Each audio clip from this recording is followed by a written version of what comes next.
सुमन कहाँ है सर? सुमन तो अभी तक नहीं आई जॉब पे। सर क्या बात कर रहे हैं, वो कल रात से नाइट ड्यूटी से घर नहीं पहुंची है। कल कोई नाइट ड्यूटी नहीं थी सुमन की, और रात को 10 बजे चली गई थी।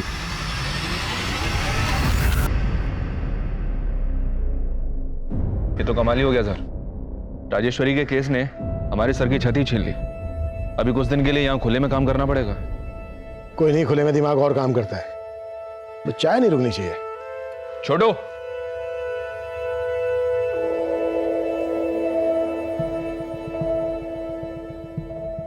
₹40 लाख के लिए अपना मकान गिरवे रखना और गायब होने से पहले अपना बैंक अकाउंट खाली कर देना। और राजेश्वरी आखिरी बार जब अपनी बड़ी बहन से मिली थी तो 2000 रुपए उधार लेकर गई थी। ये सब छोड़, 500 रुपए दे। क्यों, क्या हुआ? अरे वॉक पे निकली ना तो पर्स कैरी नहीं किया। अब सोचू जाते हुए फ्रूट्स खरीद लूं। 500 छुट्टे तो नहीं है, 2000। कोई बात नहीं जीजू, 2000 दे दो। उस वक्त तक उसका बैंक अकाउंट खाली हो चुका था। ऐसा लग रहा है जैसे उसको कोई ब्लैकमेल कर रहा था। धीरे धीरे उसको कंगाल किया और उसके बाद रेप करके उसका मर्डर करके फेंक दिया उसको। और क्राइम ऐसी जगह पर गया कि जैसे लगे कि किन्हीं रैंडम ऑफेंडर्स का काम है। लेकिन सर, राजेश्वरी के कॉल रिकॉर्ड्स में कुछ भी शक करने जैसा मिल नहीं रहा है। राजेश्वरी की जिंदगी तो संदेहों से भरी पड़ी है। उसकी गाड़ी नहीं मिली अभी तक। उसकी गाड़ी ढूंढने पर जोर दो, शायद उससे हमें कोई लीड मिल जाए। ये है हमारा मुरुड। हमारा मुरुड पहले बीच के लिए और पानी के अंदर बने किले के लिए बहुत फेमस था। हाँ, लेकिन कुछ टाइम से इस जगह के लिए भी बहुत फेमस हो गया है। ये वही जगह है जहां उस लाल दुपट्टे वाली औरत का मर्डर हुआ था।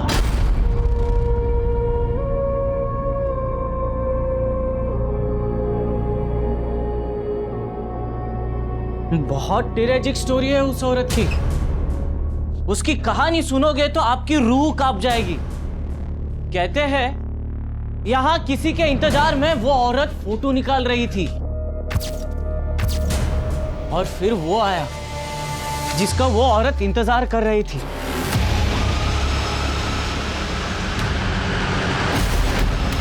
वो औरत जिसका इंतजार कर रही थी वही आदमी उसकी जान का प्यासा बन गया। उसने उसका गला दबोचा, उसकी सांसें थम रही थी, उसका गला घुट रहा था। जैसे तैसे करके वो यहाँ सीढ़ियों से नीचे भागी।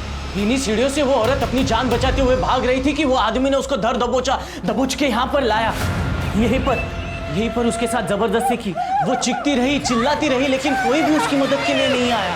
आज भी उसकी चीखें इन्हीं हवाओं में गूंज रही है। सुनाई दी? हाँ? दी सुनाई दी? No, this doesn't make any sense. क्यों फेंक रहे हो? इस तरह की तो कोई आवाजें नहीं सुनाई दे रही। सुनाई देगी साहब, सुनाई देगी। थोड़ा फील करेंगे ना तो सुनाई देगी। ये हमारे मनी साहब कभी झूठ नहीं बोलते, एकदम सच्ची घटना है ये। इधर आओ सर, इधर आओ। ये पेड़ देख रहे हो? बस इसी पेड़ पर उस औरत की लाश लटक रही थी।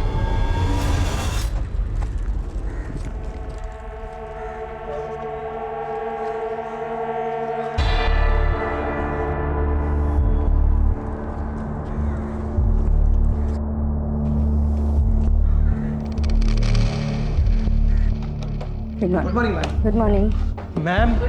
मैम कहाँ हो मैम? अरे मैम, हमारे बैंक के एमडी स्टिंकर्स भेज रहे हैं, आप रिप्लाई क्यों नहीं कर रहे हो मैम? क्या है ये तन्वीर? ना गुड मॉर्निंग ना नमस्ते, बस आती काम की बात शुरू। I am so sorry ma'am. Good morning ma'am. पहले गुड मॉर्निंग मैंने बोला ना। चलो जल्दी से बताओ, नाश्ते में क्या लाए हो?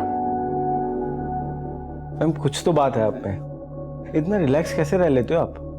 अच्छा, आपके पास तो कार है ना मैम, आप साइकिल से क्यों आते हो फिर? अरे भाई, पोल्यूशन इतना बढ़ गया है, मुझे लगता है कि जितना हो सके साइकिल से ट्रैवल करना चाहिए। और हमारे बैंक का क्या मैम, जो ऑलरेडी बैड डेब्ट से पोल्यूटेड है? आपको पता है हमारे लोन कस्टमर लोन नहीं चुका पा रहे हैं। एनपीआर इतना बढ़ गया है कि बैंक ऑलरेडी डूबने के कगार पे आ गया है। और हमारे एमडी फोन पे फोन करके पूछ रहे हैं कि डूबे हुए लोन की रिकवरी के लिए कर क्या रहे हो? आज मैं अपने बोर्ड ऑफ डायरेक्टर्स को ऐसा सोल्यूशन देने वाली हूँ जिससे सिर्फ हमारी ब्रांच ही नहीं बल्कि पूरा बैंक हर मुसीबत से मुक्त हो जाएगा। ऐसा क्या सोल्यूशन है मैम जो बैंक डूबने से बच जाएगा? अचार। अच्छा, कल ना पराठों के साथ अचार लाना मत भूलना, ओके? मैं हाथ धोकर आती हूँ।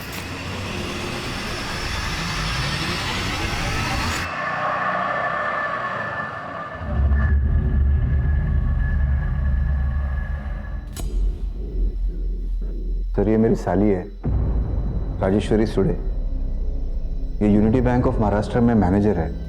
कल सुबह से ही राजेश्वरी का कुछ पता नहीं चल रहा सर। राजेश्वरी आपके साथ रहती है? नहीं सर, वो हमारे घर से थोड़ा दूर अकेले रहती है। कल सुबह वो हमारे घर आई थी, मगर उसके बाद से वो। गुड मॉर्निंग जीजू। Good morning, good morning. Good morning ताई। Good morning. अरे वाह रजी, आजकल फिटनेस पे बहुत ध्यान दे रही है। पर फिट रहने से क्या होगा, उम्र थोड़ी कम हो जाएगी। 34 की हो गई है, पता नहीं शादी कब करेगी। ताई फिर से वही बात, ये सब छोड़ 500 रुपए दे। क्यों, क्या हुआ? अरे वॉक पे निकली ना तो पर्स कैरी नहीं किया, अब सोचो जाते हुए फ्रूट्स खरीद लो। वो रोजाना ऑफिस के बाद हमारे घर आती है और डिनर करके ही जाती है, लेकिन कल शाम को वो घर नहीं आई और जब उसका फोन ट्राई किया तो उसका फोन भी बंद आ रहा है। हाँ सर, हमने कल बैंक में भी फोन करके पता किया था, तो पता चला कि वो बैंक में भी नहीं आई थी और कल से ही उसके घर पे ताला भी लगा हुआ है। देखिए, ये भी तो हो सकता है कि राजेश्वरी आप पे किसी रिश्तेदार के यहाँ पे गई हो। आपने कुछ पता किया? सर वो हमारे अलावा हमारी छोटी बहन के घर जाती है। मैंने उसको भी कॉल किया था पर वो वहाँ भी नहीं गई थी। हाँ योगी ताई। माऊ, राजी तेरे यहाँ आई है क्या? नहीं तो क्या हुआ ताई, आप ऐसे क्यों पूछ रहे हो? देखिए, राजेश्वरी एक वर्किंग वूमेन है, ये भी तो हो सकता है कि वो अपनी मर्जी से कहीं गई हो। पर सर उसका फोन बंद आ रहा है। ठीक है, अभी आप थोड़ा वेट कीजिए, अगर कुछ नहीं पता चलता तो हम एक्शन लेते हैं। राजेश्वरी की मिसिंग कंप्लेंट्स पर कोई कार्रवाई नहीं की गई और उसकी लाश मुरुंड के एक खंडर में लटकी हुई मिली। क्राइम इतना हीनियस था कि तुरंत इस केस को सुलझाने के लिए महाराष्ट्र पुलिस ने एक एसआईटी गठित की। सर, कुछ लोकल मछुआरों ने सबसे पहले लाश को लटके हुए देखा था। काफी ब्रूटल मर्डर है। लड़की को नीचे उतारने का इंतजाम करो। आइए सर, ये देखिए सर।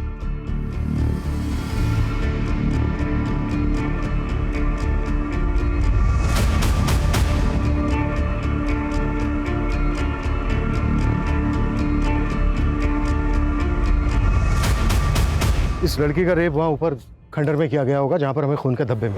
और ये देखो, इस लड़की को यहाँ से ये घसीटते हुए यहाँ तक लाया गया और फिर इसको ऊपर टांग दिया गया पेड़ से। रेप बहुत ही ब्रूटल है, ये किसी एक आदमी का काम नहीं लगता, एक से ज़्यादा लोग रहे होंगे। और जो लड़की की हालत है उससे तो यही लग रहा है कि कातिल बहुत ही बेखौफ होंगे। Right sir. सर ऊपर जो एक कैमरा मिला है इसके अंदर कुछ फोटोग्राफ्स हैं, ये देखिए। खंडर की फोटोग्राफ्स हैं, आसपास के इलाके की फोटोग्राफ्स हैं। हो सकता है ये लड़की कोई टूरिस्ट हो। यहाँ पर जितने भी गाइड्स हैं सबसे बात करो और आसपास की शॉप, होटल्स, इनमें भी पता करो। हो सकता है इस लड़की के बारे में कुछ पता चल जाए। सर, इस लड़की की पॉकेट्स में कुछ नहीं मिला, सिर्फ ये लोटस पार्किंग की रसीद मिली है राजापुरी की। सर, कार का नंबर लिखा है लेकिन पूरा नहीं लिखा है। कार का नंबर है 3715, 9 फरवरी की, 2 दिन पहले की, लोटस पार्किंग। चलो लोटस पार्किंग चलता है। सर,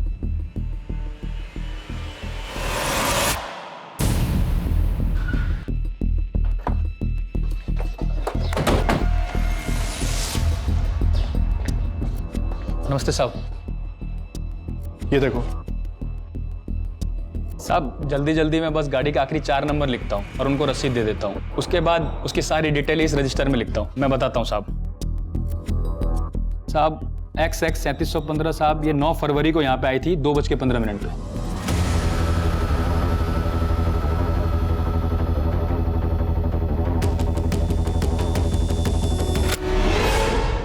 ये तो वही लड़की है जिसकी लाश मिली थी हमें। सर, ये गाड़ी कब लेके गई यहाँ से अपनी? साहब 1 मिनट बताता हूँ साहब। लगभग 40 मिनट बाद 2:55 पे। अभिषेक सर, तुरंत पता करो ये गाड़ी किस एड्रेस पे रजिस्टर्ड है। सर। राजी ताई ने हम बहनों के लिए इतने सेक्रीफाइसेस किए, मैं मान ही नहीं सकती कि वो हमें बिना बताए कहीं जा सकती है। माऊ, जो सामने आ रहा है उसका कुछ तो मतलब होगा ना। तुम्हारे लिए इसका गलत मतलब ही होगा कुणाल, लेकिन इसके पीछे अगर तुम्हारा कोई गलत मकसद हुआ तो। किस मकसद की बात कर रही है आप ताई? तुम तो बात ही मत करो। मैं देखता हूँ।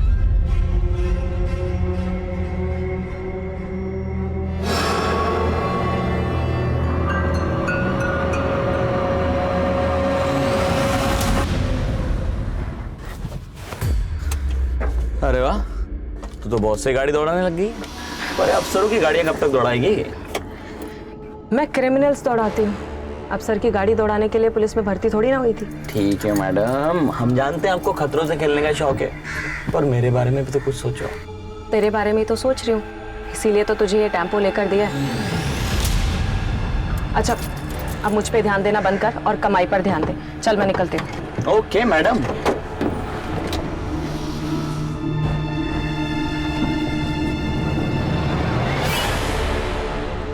Sir, Rajeshwari Sule missing case 10 फरवरी को फाइल हुआ था। सुमन सर को फाइल देना। सर। तुम टेम्पो भी चला लेती हो? सर एक्चुअली वो टेम्पो मेरे हस्बैंड का है, लेट हो रही थी तो। महेश, राजेश्वरी मर्डर केस में तुम्हारी इन्वेस्टिगेशन कहां तक पहुंची? सर, केस फाइल होने के ठीक बाद ही राजेश्वरी की छोटी बहन को उसका एक मैसेज आया था। सर मैसेज में लिखा था कि राजेश्वरी मुंबई में ही है और कांटेक्ट करेगी कुछ दिनों में। सर, लेकिन राजेश्वरी का फोन लगातार बंद आ रहा था। सिर्फ एक मैसेज करने के लिए वो अपना फोन ऑन करे, ये बात कुछ समझ में नहीं आई, इसलिए हमने उसे घर में भी छानबीन की।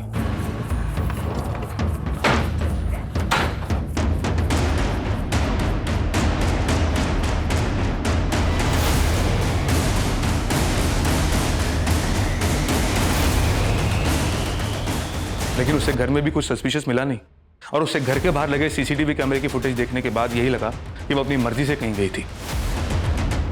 महेश, फिर आगे क्या किया तुमने? सर वो क्या वो? मतलब आगे कुछ नहीं किया? ये आगे कुछ ना करने का रिजल्ट क्या हुआ मालूम है? राजेश्वरी की लाश मिली।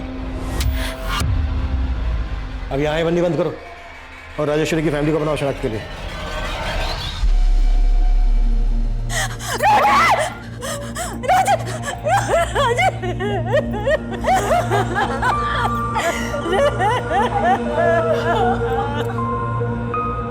राजेश्वरी की लाश उसके घर से 50 किलोमीटर दूर एक पर्यटन स्थल के नजदीक मिली थी। पुलिस उस एरिया के सेक्स ऑफेंडर्स को भी तलब कर रही थी और स्थानीय होटल्स, दुकानदार और टूरिस्ट गाइड से भी पूछताछ की जा रही थी।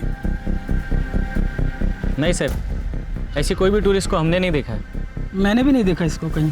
सर, राजेश्वरी ताई की फ़ोन से मुझे मैसेज आया था, लेकिन हमने उस मैसेज पे भरोसा नहीं किया।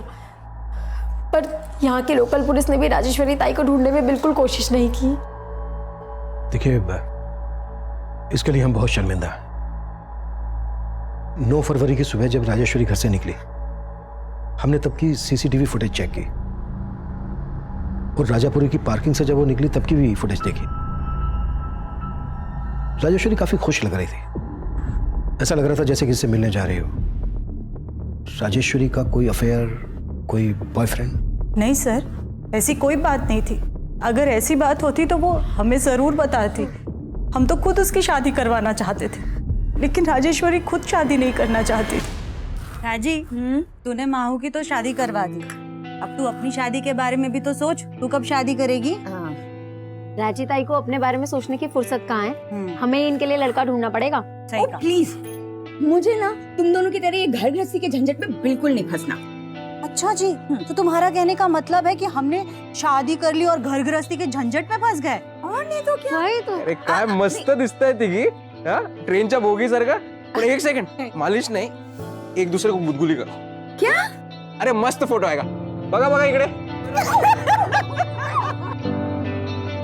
अच्छा, अगर हम मान लें जैसा कि आप लोग सोच रहे हैं कि वो मैसेज राजेश्वरी ने नहीं भेजा होगा, तो फिर किसने भेजा होगा?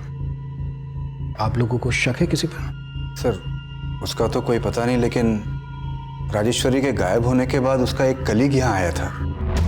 देखिए, राजेश्वरी मैम ने सिर्फ आप लोगों को हैरान नहीं किया, उनके फैसले से पूरा बैंक हैरान है। बैंक हैरान था मतलब? जी, उन्होंने रिजाइन कर दिया था।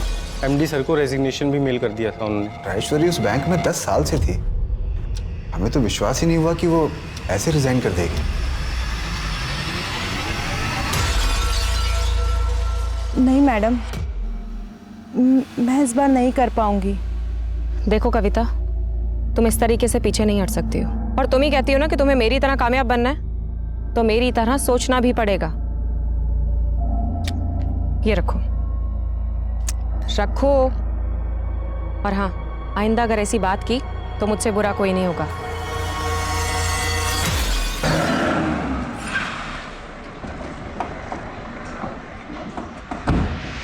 सर, सर आप गलत समझ रहे हैं सर। राजेश्वरी मैम के गायब होने से पहले ही उन्होंने रिजाइन कर दिया था 8 फरवरी की शाम को। उस दिन वो ऑफिस में तो थी, खुशी खुशी मुझे सी ऑफ करके गई थी। मैम कल के ब्रेकफास्ट का मेन्यू ना मैं आपको रात को मैसेज कर दूंगा, आप ना प्रूव कर देना। ठीक है, जो भी है, बस अचार मत भूलना। अचार राइट, अचार जरूर लेके आऊँगा। तब भी उन्होंने कुछ नहीं बोला सर, और फिर अगले दिन वो ऑफिस ही नहीं आई। और तब मुझे हमारे एमडी ने फ़ोन करके बोला कि उन्होंने रिज़ाइन कर दिया। तो अगर राजेश्वरी ने रिज़ाइन किया है तो रिज़ाइन करने की वजह क्या होगी? वर्क प्रेशर सर हमारे बैंक की हालत बहुत ख़राब है सर। कुल मिला के 118 करोड़ रुपए का लोन है जो हम रिकवर नहीं कर पा रहे, और हमारा एमडी रोज़ फ़ोन करके हमें स्टिंकर्स पे स्टिंकर्स भेजता है सर। तो इन डूबे हुए लोन्स के लिए राजेश्वरी कैसे रिस्पॉन्सिबल होगी? सर अकाउंटेबिलिटी तो ब्रांच मैनेजर की ही होती है, लेकिन मुझे उनके मर्डर के बारे में सुन के ऐसा लग रहा है कि उनके साथ भी चीटिंग हुई है। चीटिंग? कैसी चीटिंग?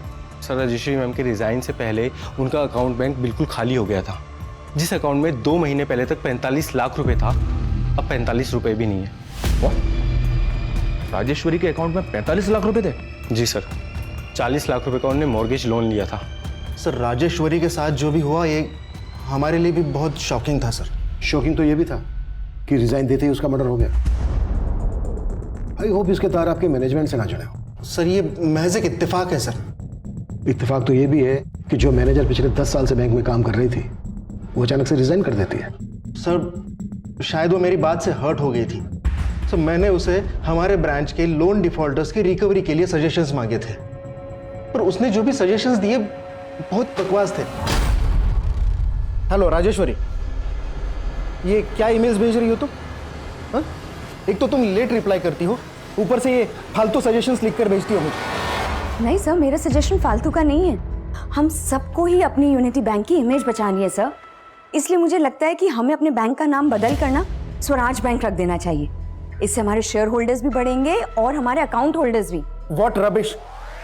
बैंक का नाम चेंज करने में कितना खर्चा है इसका अंदाजा भी है तुम्हें? तुम्हारे ये बकवास आइडियाज अपने पास रखो, यू अंडरस्टैंड दैट? और सर फिर उसने अचानक से रेजिग्नेशन मेल कर दिया। मेल में उसने क्या लिखा दिखाएंगे? हाँ सर, उसमें लिखा था कि बैंक उसके सजेशंस नहीं मान रही इसलिए वो रिजाइन कर रही है।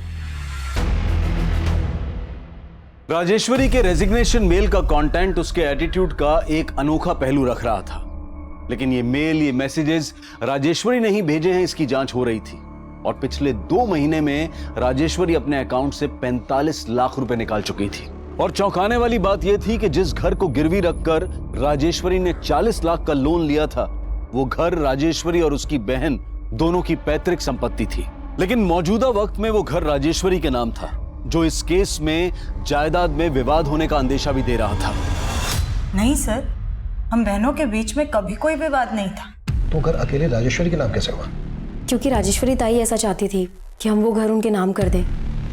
ताई देख, मैं जानती हूँ कि उस घर पे तुम दोनों का बराबर का हिस्सा है, पर अभी ना मैं तुम दोनों को 5-5 लाख रुपए दे रही हूँ। थोड़ा टाइम दो ताई, बाकी के पैसे भी दे दूंगी। बात पैसों की नहीं है राजी, लेकिन तुझे अचानक से घर अपने नाम क्यों चाहिए? वो कोई वजह है ताई, मैं अभी नहीं बता सकती। माझ्यावर विश्वास ठेवा। सर राजेश्वरी ताई ने बहुत कुछ किया हम बहनों के लिए। योगी ताई की शादी के बाद बाबा गुजर गए थे, उनकी शादी का बहुत कर्जा था, लेकिन राजेश्वरी ताई ने दिन रात एक करके वो सारा कर्जा चुकाया था। बचपन से ही मेरी छोटी बहन महेश्वरी का पैर खराब था, इसलिए खुद मुझली राजेश्वरी ने शादी ना करके पहले महेश्वरी की शादी करवाई। उनकी बहुत एहसान है हम बहनों पर, इसलिए बिना कोई सवाल किए हमने वो घर उनके नाम कर दिया था। और सर बदले में राजेश्वरी हमको 5-5 लाख रुपए दे रही थी, लेकिन हमने उससे वो भी नहीं लिए। उसने घर अपने नाम करवाते ही 40 लाख रुपए का मॉर्गेज लोन लिया था। ऐसी क्या जरूरत आ गई थी जो अचानक से घर गिरवी रख दिया उसने? सर उसने घर गिरवी रखा था ये हमको नहीं पता है, और ऐसी तो कोई ज़रूरत नहीं थी राजेश्वरी को। सर हमें बिल्कुल भी अंदाज़ा नहीं है कि राजेश्वरी ताई ने घर गिरवी रखकर 40 लाख रुपए का लोन लिया होगा। पर सच है, पता किया हमने, और राजेश्वरी ने अपने बैंक से तुम्हारे पति को 2 करोड़ का लोन दिलवाया था, और पिछले 6 महीने से उस लोन की एक भी EMI नहीं भरी है तुमने। सर वो मेरा बिजनेस घाटे में जा रहा है, मगर इसका ये मतलब नहीं है कि मैं लोन रीपे नहीं करूंगा। सर कुणाल की तो नियत ही नहीं थी लोन चुकाने की, इसी बात पे राजेश्वरी थोड़ा उससे अपसेट रहती थी। सर तुम्हें अंदाजा भी है कि तुम्हारी वजह से मेरी इमेज कितनी खराब हो रही है बैंक में? कोशिश कर रहा हूँ ना। कोई कोशिश नहीं कर रहे हो तुम। देखो मैं बोल रही हूँ, अगर तुमने लोन पे नहीं किया ना तो बहुत स्ट्रॉन्ग केस बनाऊंगी तुम्हारे खिलाफ। और सर उस दिन के बाद से राजेश्वरी ने कुणाल से बात करना भी बंद कर दिया था। सर आप बेकार शक कर रहे हैं। इन सारी बातों का राजेश्वरी के मर्डर से कोई लेना देना नहीं है।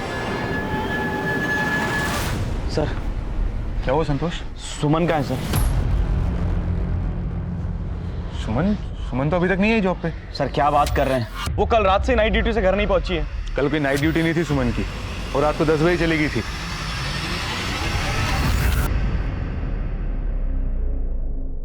ये तो कमाल ही हो गया सर। राजेश्वरी के केस ने हमारे सर की छत ही छीन ली। अभी कुछ दिन के लिए यहाँ खुले में काम करना पड़ेगा।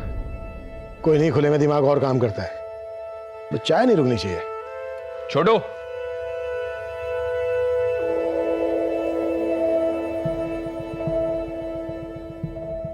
₹40 लाख के लिए अपना मकान गिरवे रखना और गायब होने से पहले अपना बैंक अकाउंट खाली कर देना। और राजेश्वरी आखिरी बार जब अपनी बड़ी बहन से मिली थी तो 2000 रुपए उधार लेकर गई थी। ये सब छोड़, 500 रुपए दे। क्यों, क्या हुआ? अरे वॉक पे निकली ना तो पर्स कैरी नहीं किया। अब सोचू जाते हुए फ्रूट्स खरीद लूं। 500 छुट्टे तो नहीं है, 2000। कोई बात नहीं जीजू, 2000 दे दो। उस वक्त तक उसका बैंक अकाउंट खाली हो चुका था।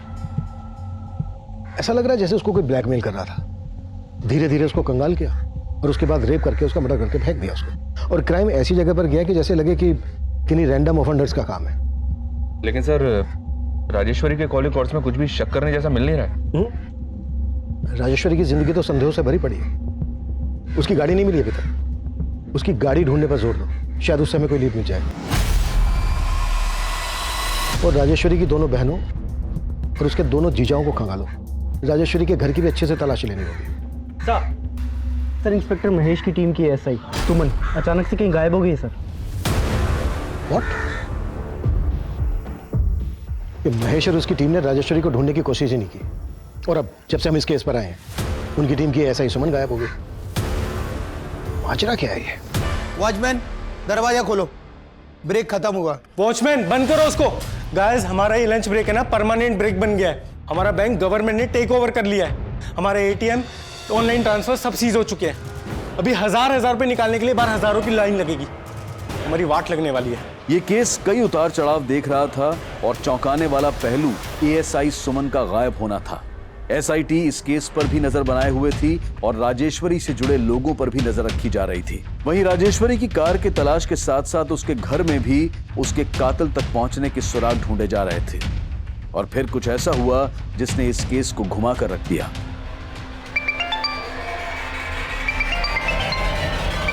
हाँ बोलो।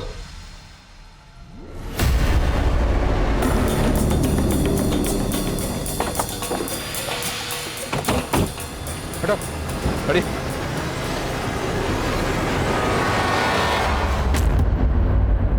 राजेश्वरी की कार में एएसआई सुमन की लाश। लगता है सुमन के साथ भी ब्रूटल रेप किया गया। राजेश्वरी को रेप करके पेड़ से लटका दिया गया। और अब राजेश्वरी की कार में हमें एएसआई सुमन की लाश मिलती है।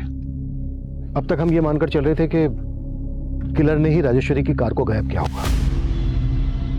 तो क्या जो राजेश्वरी का कातिल है उसी ने सुमन को भी? लेकिन सर सुमन को गायब करने के पीछे इंस्पेक्टर महेश सुमन के पति पे शक जता रहा था। सर सुमन ने संतोष से दूसरी शादी की थी क्योंकि संतोष सुमन का देवर है। एक मिनट, तुम्हें सुमन के पति संतोष पर शक क्यों है? क्योंकि सर सुमन का पहला पति उसको बहुत मारता था, फिर वो उसको छोड़कर दुबई चला गया और उसके बाद संतोष ने सुमन से शादी कर ली। और अब जब संतोष भी सुमन के साथ मारपीट करने लगा तो सुमन बहुत परेशान थी। सर संतोष की वजह से मैं काम पर फोकस नहीं कर पा रही हूँ और उसको मेरा घर लेट आना पसंद नहीं है, इसलिए मैं सोच रही हूँ कि मैं जॉब ही छोड़ दूँ। सर मैंने उसके पति से बात करके उसको काफी समझाने की भी कोशिश की थी, लेकिन अब जब सुमन की लाश मिली है तो मुझे पूरा यकीन है कि संतोष ने सुमन का कत्ल किया। मैं किसी राजेश्वरी को नहीं जानता था, मैंने कुछ नहीं किया। सिर्फ राजेश्वरी नहीं बल्कि तूने सुमन को भी रेप करके मार डाला। नहीं सर, मैं तो सुमन को प्यार करता था साहब। प्यार नहीं करता था, मारपीट करता था उसके साथ। तो तेरा बड़ा भाई भी यही करता था ना? मैं अपने बड़े भाई जैसा नहीं था साहब। मैंने तो सुमन को चल्ला से बचाया था। उन्होंने सुमन की जिंदगी बर्बाद करके रख दी थी, बिल्कुल नरक की तरह। ऊपर से उसको छोड़ के दुबई चला गया। उधर उसने दूसरी शादी बना ली। सुमन के तो माँ बाप भी नहीं थे साहब। मुझे सुमन से हमदर्दी थी, इसलिए मैंने उससे शादी कर ली। शादी के बाद मैंने उसका पढ़ाई भी पूरा कराया, फिर वो पुलिस में भर्ती हो गई। सुमन खुद बोलती थी कि मैंने उसकी जिंदगी बनाई, अब भला मैं उसकी जिंदगी काय को छीनूंगा साहब। उल्टा वो सब इंस्पेक्टर महेश ने मेरी सुमन को मुझसे छीना है। ये सब इंस्पेक्टर महेश ने? हाँ साहब, वो आए दिन सुमन को अपने घर ले जाता था रात को। वो बेचारी मुझे बता भी नहीं पाती थी साहब, पर मैंने बाद में पता कर लिया। कहाँ थी तू? कहाँ थी मतलब? जॉब से आ रही हूँ। अच्छा, झूठ बोल रही है मुझसे? हाँ, मैंने तुझे उस सब इंस्पेक्टर के साथ जाते हुए देख लिया था। तेरा चक्कर चल रहा ना उसके साथ। तुम गलत समझ रहे हो संतोष। अच्छा, तो क्या काम था इतनी रात को वहां पर? हाँ, क्या बताऊं संतोष, वो कमीना मेरे साथ जबरदस्ती कहता है कि उसकी बात नहीं मानूंगी तो सस्पेंड कर देगा मुझे। मेरा काम छूट गया था साहब। सुमन ने मेरे को टेम्पो लेके दिया, कर्जा लेके, पर मेरे को नहीं मालूम था साहब कि वो घर चलाने के लिए उसकी जुर्म सह रही थी। देखिए सर, मैं मानता हूँ कि सुमन और मैं एक कलीग से कुछ ज्यादा ही थे। दरअसल बात यह है कि सुमन अपने पति से काफी तंग आ गई थी और यही कारण है कि हम दोनों करीब आ गए थे। संतोष को हम पर शक होने लग गया है। तुम संतोष से इतना घबराते क्यों? डिवोर्स दे दो ना उसको। सर, सुमन मेरे साथ रिलेशन भी बना रही थी और अपने पति को भी नहीं छोड़ रही थी। इसलिए तुमने उसको? नहीं सर, मैंने ऐसा कुछ नहीं किया। जरा आप खुद सोचिए ना, अगर मैंने ऐसा कुछ किया होता तो मैं सुमन की बॉडी को राजेश्वरी की गाड़ी में डंप क्यों करता? मुझे फंसाया जा रहा है सर, मैं बेकसूर हूं और यही सच है। वाह, क्या बात है। मेरी और राजेश्वरी की अनबन को बढ़ा चढ़ाकर आप लोगों ने मुझे अंदर करवाने की पूरी कोशिश कर डाली थी। तू अपनी बीवी का मुंह बंद करवा सकता है, लेकिन हम क्यों चुप रहते? जो सच था बोल दिया। आप लोगों ने अखबार नहीं पढ़ा? राजेश्वरी की गाड़ी में एक पुलिस वाली की हत्या हुई है। अच्छा, मतलब उसके साथ भी तेरा चक्कर था? क्या बकवास कर रहे हो दादा? मैं अच्छी तरह समझता हूँ तुम क्या खेल खेल रहे हो। मुझे अंदर करवा के मेरी बीवी को बहका दोगे और वो पुश्तैनी घर खुद हत्या लोगे। अभी निकल यहाँ से, बहुत हो गया तेरा। चल निकल यहाँ से। राजेश्वरी और सुमन की पोस्टमार्टम रिपोर्ट में काफी समानताएं हैं। राजेश्वरी की लाश लाल दुपट्टे से लटकी हुई मिली थी और सुमन के गले के स्ट्रैंगुलेशन मार्क्स में लाल धागे के ट्रेसेस मिले हैं। लेकिन सर, सुमन मर्डर की क्राइम लोकेशन पे हमें कोई लाल कपड़ा नहीं मिला है। आखिर किलर के दिमाग में चल क्या रहा था जो उसने इस तरह से? सुमन के कॉल रिकॉर्ड्स चेक किए मैंने सर। उसके कॉल रिकॉर्ड्स में इस कविता का नंबर मिला है। सुनीता के मर्डर वाले दिन से ही कविता का फोन स्विच ऑफ है और ये नंबर राजापुरी के एड्रेस पर रजिस्टर्ड है। राजापुरी? मर्डर वाले दिन राजेश्वरी को राजापुरी की पार्किंग में देखा गया था उसकी कार के साथ। मुझे इस कविता की सारी इंफॉर्मेशन चाहिए। सर, राजेश्वरी के छोटे जीजा कुणाल का इस यूसुफ के साथ कनेक्शन मिला है। यूसुफ शेख? ये तो बेटिंग माफिया है ना? जी सर। पर ये तो काफी दिनों से अंडरग्राउंड था। एक और बात सर, पता चला है कि कुणाल राजेश्वरी को पहले से जानता था। कॉलेज में दोनों साथ ही पढ़ते थे।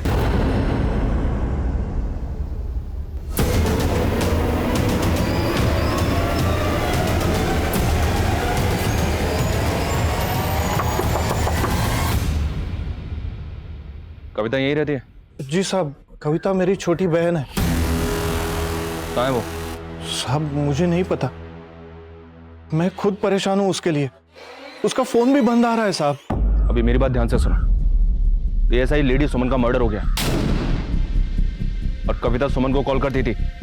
अगर हमसे कुछ भी छुपाया ना तो साहब मैं कुछ नहीं छुपाऊंगा, बल्कि मैं ये भी बता देता हूं जो कविता ने मुझे किसी को कहने मना किया था। क्या कहने से मना किया था? साहब वो कविता सुमन मैडम की खबरी है। क्या? कविता सुमन की खबरी? जी साहब, एक बार कविता ने किसी चोर को एक औरत की चेन खींच के भागते हुए देखा था। कविता ने उसे पकड़ लिया।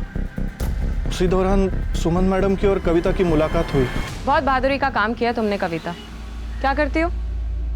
मैडम जी, मैं काम ढूंढ रही हूँ, लेकिन पढ़ाई लिखाई कम होने के कारण मुझे कहीं पर काम ही नहीं मिलता है। मेरे लिए काम करोगी? और तभी से कविता को सुमन मैडम ने अपनी खबरी बना लिया। ना सिर्फ खबरी कविता की ओपन कॉलेज में एडमिशन भी करवाई सुमन मैडम ने। सर राजेश्वरी कॉलेज में मेरी सीनियर थी और मैं छोटे मोटे जॉब्स करने के बाद अपना बिजनेस करना चाहता था। बिजनेस लोन के लिए मैंने उसकी हेल्प लेनी चाहिए। कुणाल, तुम्हारा क्रेडिट स्कोर बहुत खराब है, कोई भी बैंक तुम्हें बिजनेस लोन नहीं दे सकता। इसीलिए तो मैं आपके पास आया हूँ, प्लीज़ मेरी हेल्प कर दीजिए। ठीक है, चलो आई विल ट्राई समथिंग, पर अगर इसके बदले में मैं तुमसे कुछ मांगूं तो तुम मुझे दोगे? अरे आप बोल के तो देखिए, मैं आपके लिए कुछ भी करने को तैयार। कुणाल, मैं तुम्हें बहुत सालों से जानती हूँ। आई नो तुम एक बहुत ही सरल और अच्छे लड़के हो। अच्छा, मैंने सुना है कि तुम अपनी शादी के लिए लड़की ढूंढ रहे हो। हाँ, पर दैट्स ग्रेट। मैं भी अपनी बहन महेश्वरी के लिए तुम्हारे जैसा लड़का ढूंढ रही हूँ। क्या तुम मुझसे शादी करोगे? और ये लोन तुम मुझ पे छोड़ दो, आई विल हैंडल इट। लेकिन उसने मेरी मजबूरी का फायदा उठाकर अपनी अपाहिज बहन से मेरी शादी करवाई। ऊपर से पैसे ना लौटाने की वजह से वो मुझे उल्टा सीधा सुनाती थी। इसलिए उससे पीछा छुड़ाने के लिए तूने यूसुफ शेख की मदद ली। अब ये तो बिल्कुल मत कहना कि तू यूसुफ को जानता नहीं है। सर, मैं बेटिंग पे पैसे लगाता था, इसलिए मेरी यूसुफ शेख के साथ बोलचाल थी। मैं क्या सर, राजेश्वरी भी यूसुफ शेख को जानती थी। राजेश्वरी यूसुफ को जानती थी? जी सर। सर, राजेश्वरी भी बेटिंग पे पैसे लगाती थी। तेरे कहने का मतलब ये है कि राजेश्वरी को यूसुफ ने? राजेश्वरी ने अपना घर गिरवी रख के 40 लाख का लोन उठाया था। पक्का उसको यूसुफ को कोई मोटी रकम देनी थी, जिसका यूसुफ ने राजेश्वरी से बदला लिया। पुलिस तुरंत यूसुफ की तलाश में जुट गई, लेकिन एएसआई सुमन की खबरी कविता के गायब होने की पहेली इस केस को उलझा रही थी। पुलिस को कविता की कोई लीड नहीं मिल रही थी, लेकिन उनके खबरी नेटवर्क ने यूसुफ को ढूंढ निकाला। साहब, अपना तो बैटिंग का धंधा है साहब, और उसमें वो डराना धमकाना तो चलता ही रहता है साहब।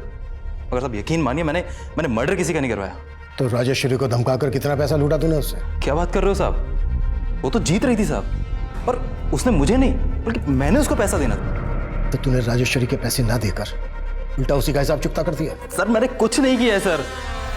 हाँ, मैं मानता हूँ साहब कि उसका लक मेरा पूरा बैलेंस बिगाड़ रहा था साहब। उसके सितारे बहुत सॉलिड काम कर रहे थे, और सर आप जानते हैं पिछले कुछ टाइम से वो बड़े ही अटपटे से नंबर पे पैसा लगा रही थी साहब। नहीं, कहा ना 1,23,373 ही लगाना है। मेरा लक चलेगा इस रकम के नंबर से। साहब, वो मुझसे 10-10 गुना ज्यादा पैसा बना रही थी, और साहब सच बोल रहा हूँ, मुझे भनक भी नहीं है कि वो उसके पैसे पर कौन नजर गड़ा के बैठा था। सर, अगर यूसुफ की बात सही है तो इस लकी नंबर का कनेक्शन न्यूमरोलॉजी से हो सकता है। इस बात को एक बार और कंफर्म करते हैं सर। राजेश्वरी 2 महीने पहले तक अपने नाम की स्पेलिंग में W की जगह V इस्तेमाल कर रही थी। उसने अपने बैंक अकाउंट में भी ये करेक्शन की थी। तो यूनिटी बैंक का नाम बदलकर स्वराज बैंक रखने का सजेशन उसका न्यूमरोलॉजी से जुड़ा था?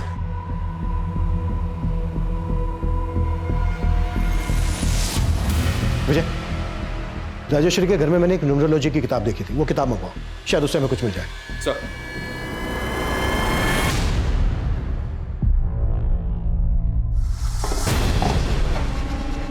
अगं काय केलं सुये? मी इथं लोकांचं नशीब लिहितोय और तूने उस पे पानी फेर दिया। ज्योतिका बासु ऑथर, इस ऑथर का ईमेल आईडी यहाँ पर सर्कल किया हुआ है, शायद राजेश्वरी से कंसल्ट करती होगी। ज्योतिका बासु के बारे में सब कुछ पता करो। सर, एक तरफ पुलिस ज्योतिका बासु नाम की एक न्यूमरोलॉजिस्ट का पता कर रही थी, और वहीं दूसरी तरफ उनके इलाके में एक मेल न्यूमरोलॉजिस्ट मुरली प्रसाद की लाश मिली। मुरुड में हुई ये तीसरी हत्या थी। पुलिस ने मुरली की बीवी कुसुम से भी पूछताछ की, लेकिन उन्हें मुरली का सुमन और राजेश्वरी से कोई कनेक्शन नहीं मिला। वहीं कविता की तलाश में पुलिस मनोहर पर नजर रख रही थी, और तभी इस केस में एक नया घुमाव आया। सर, इस किताब के author ज्योतिका बासु का तो 3 साल पहले देहांत हो गया था, और ऐसा कुछ भी नहीं मिल रहा है जिससे लगे कि न्यूमरोलॉजी का इस मर्डर से कोई कनेक्शन हो सकता है। सर, आपके नाम ये लेटर आया है, लेकिन भेजने वाले ने इस पे अपना नाम नहीं लिखा है।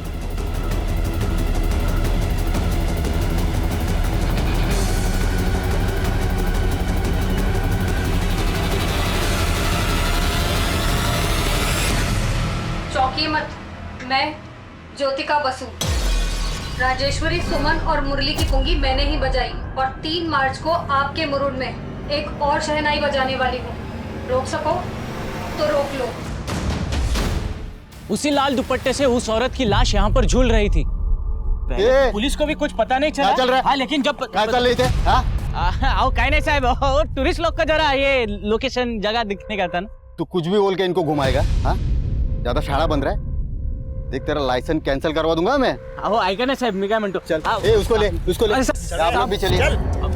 अब इस मर्डर की कहानी ना पुलिस स्टेशन में बताना, समझा? अहो काय साहेब, हम लोग किधर कुछ बोलते हो तो अखबार में छप के आता है। ये पुलिस लोग इधर आने का जिद करता है, इसके लिए करना, पेट के लिए करना पड़ता है साहब। साहब जाने दीजिए ना साहब, आगे से ऐसी गलती नहीं होगी साहब, जाने दीजिए। हो साहेब, सोडून द्या। बघा आता सोडतोय, नेक्स्ट टाइम नाही चालणार। हो चल। हाँ बोलो।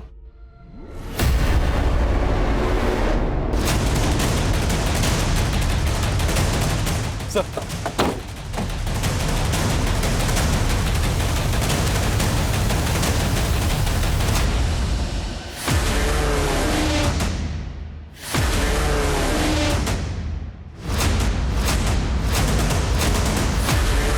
सर, एक मछुआरे ने इस लड़की की लाश देखी थी।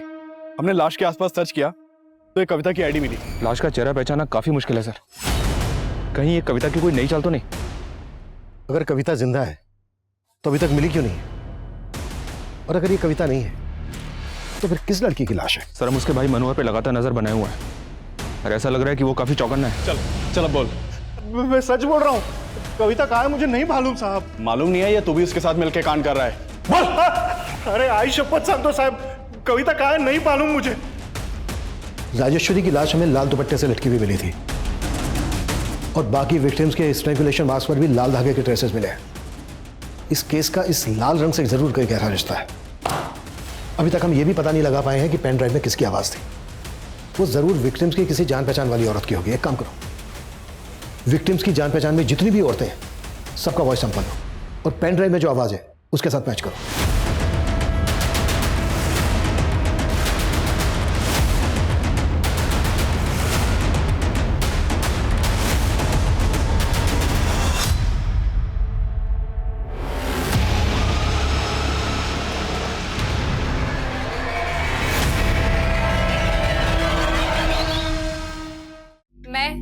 ज्योतिका बसु, राजेश्वरी, सुमन और मुरली की पुंगी मैंने ही बजाई। सब कुछ जांचने परखने के बाद ही हम इस नतीजे पर पहुंचे हैं किस पेन ड्राइव में तुम्हारी आवाज है। अब ये बोलो क्यों किया ये सब, और कौन कौन लोग मिले हुए हैं तुम्हारे साथ? कुसुम जैसी अबला को नहीं मारता मैं साहब, उसकी तो मजबूरी ही मेरा मजा थी। ये राजेश्वरी कैसे मिली तुझे? साहब उसके बैंक में मिली थी। हेलो, हाय, मैं आपका कस्टमर बैंक का, याद है आपको? आपके अकाउंट खुलवाया था। हाँ? अरे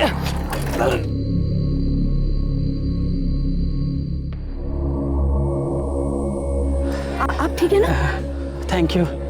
हंसी तो फंसी, और साहब ऐसी फंसी ना कि मेरी हर बात मानने लगी। और उसे ना साहब मेरी न्यूमरोलॉजी बहुत पसंद थी, बड़ी इंप्रेस थी वो। और ये ज्ञान मैंने सीखा था कुसुम के पति से, और इसी विद्या से मैंने राजेश्वरी की किस्मत एकदम सेट कर दी। खेमू, तुम्हारी प्रेडिक्शन एकदम एक्यूरेट निकली।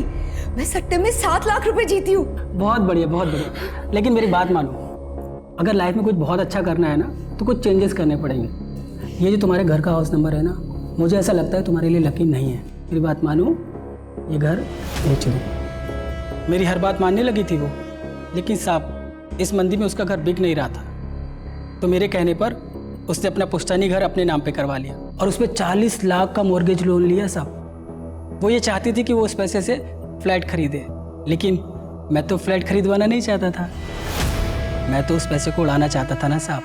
इसीलिए मैंने उसके दिमाग में भरा कि वो जिस बैंक में काम करती है ना, अगर उस बैंक का नाम बदलवा के काम करेगी ना तो बहुत फायदा होगा। और तेरे कहते ही राजेश्वरी ने रिजाइन कर दिया, और फिर तूने राजेश्वरी को सारे पैसों के साथ मुरुड़ के उस खंडर में बुला लिया।